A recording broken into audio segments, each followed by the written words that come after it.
saya nak ingin, sebelum saya jawab soalan yang saya nak ingin tambahan kepada saudara Fatih tentang blackout of media.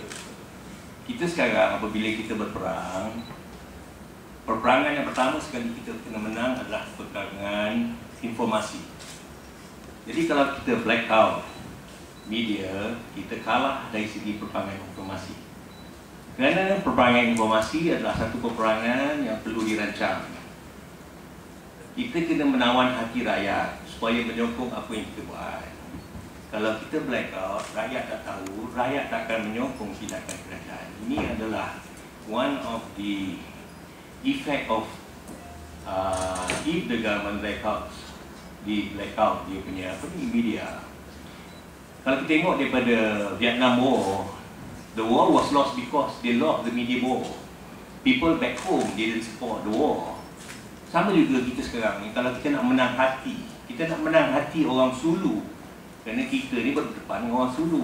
Kita nak menang hati orang Sulu di Sabah, kita kena menggunakan media dengan pintar dan bijak. Barulah kita boleh menang hati dan mendapat support orang Sulu di Sabah yang loyal kepada kerajaan dan kepada Agong dia.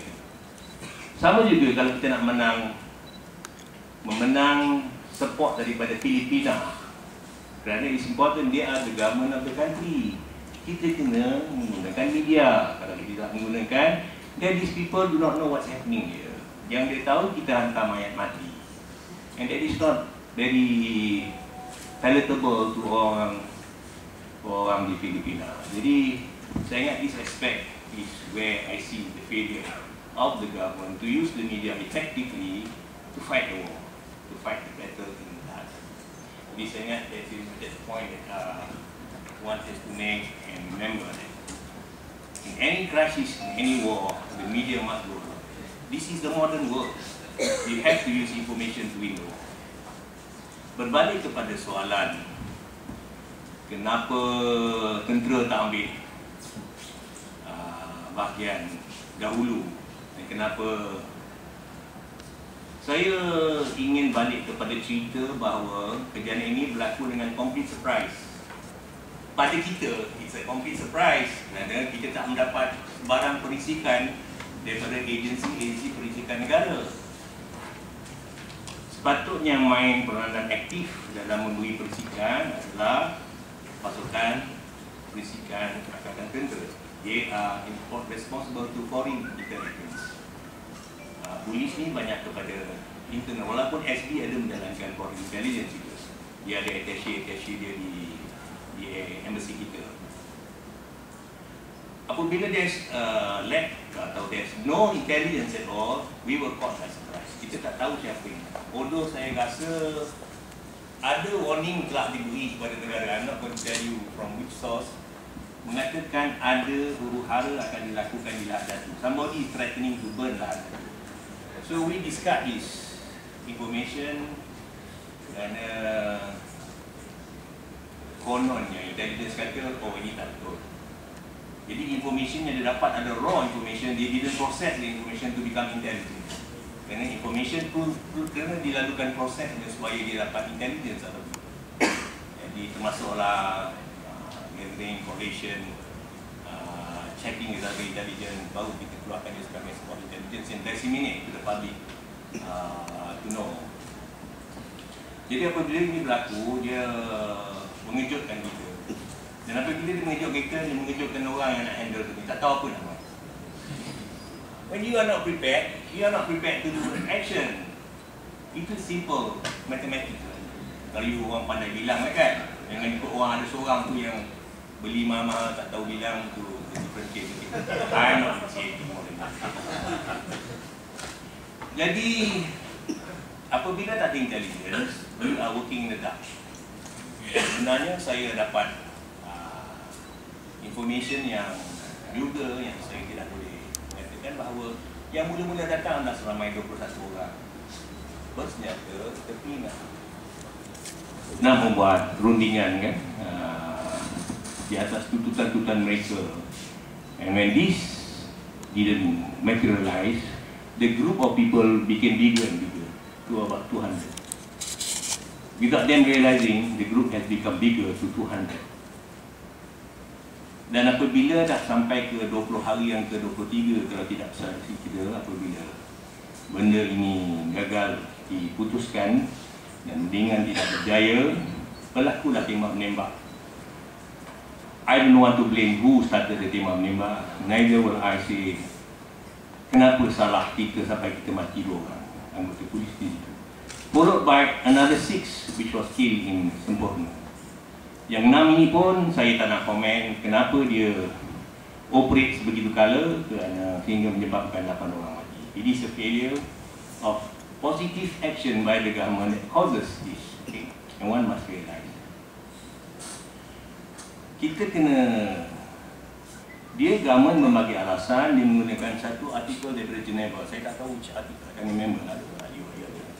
Anyway, artikel tu dalam Geneva Convention tu mengatakan sekiranya foreign intruder tak boleh kita pakai kuasa tentera, kita kena pakai kuasa lain daripada tentera. Siapa yang define mereka itu sebagai foreign intruder? Next question. Kita yang define, bukan UN yang define. Why do you define them as foreign intruder? Kerana foreign intruder can be those people coming in to tangkap ikan pun foreign intruder. Kadang-kadang dia bawa senjata. Saya pernah operate dekat Perak Jungle. Mereka datang curi kayu gaharu. Dia pun foreign intruder juga. Of course, those things must be handled by the appropriate authority, not the tentera kan. Jadi apabila you salah definition, panggil lawyer mata-kata, mengatakan ini tak boleh bertindak kerana ini hanya polis dapat bertindak. Jadi saya rasa itulah kebodohan kita kerana tidak define benda ini mengikut apa yang kita nak.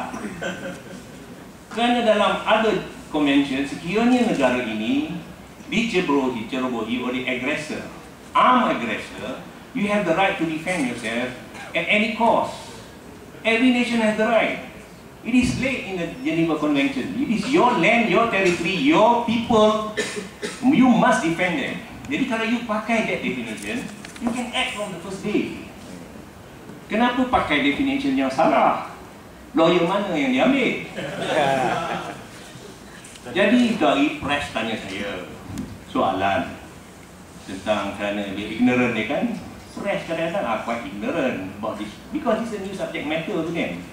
Dia telefon saya pun baru nak tidur pukul 2 petang. Saya dah tak tidur satu malam. Pukul 2 nak petang, saya grogi dia telefon saya. So saya kata ni siapa telefon? Dia kata ni press from Harakah. Okay lah. You know, I'm not very stable, you can ask. Dia kata, ni Datuk ni macam mana ni? Kita sekarang ni, Geneva Convention kata kita tak boleh serang, tak boleh pakai tentera dan sebagainya. Soalan tu timbul. Saya menenting sekejap, saya kata kalau rumah awak ni pencuri masuk, perompak masuk bawa senjata, sebelah awak ada penyapu, sebelah di sini ada pump gun ataupun ada shotgun, mana satu awak nak pakai? Oh, dia kata shotgun. Tahu pun jawab lagi. Jangan jadi macam orang, tunggu dulu perompak, saya telefon lawyer dulu. Tanya lawyer, boleh ke pakai shotgun? Lawyer kata boleh, baru saya guna shotgun. It is the wrong action. Saya guna analogi ini untuk menerangkan the action has not been right. Okay? That causes the delay and causes this failure. Okay? That causes the death of 8 good life. 8 orang yang siapa tengok di YouTube, 9 dan ini tentera. That's another aspect. Kalau siapa tengok pada YouTube, pada orang perempuan saya tak recommend tengok YouTube tu.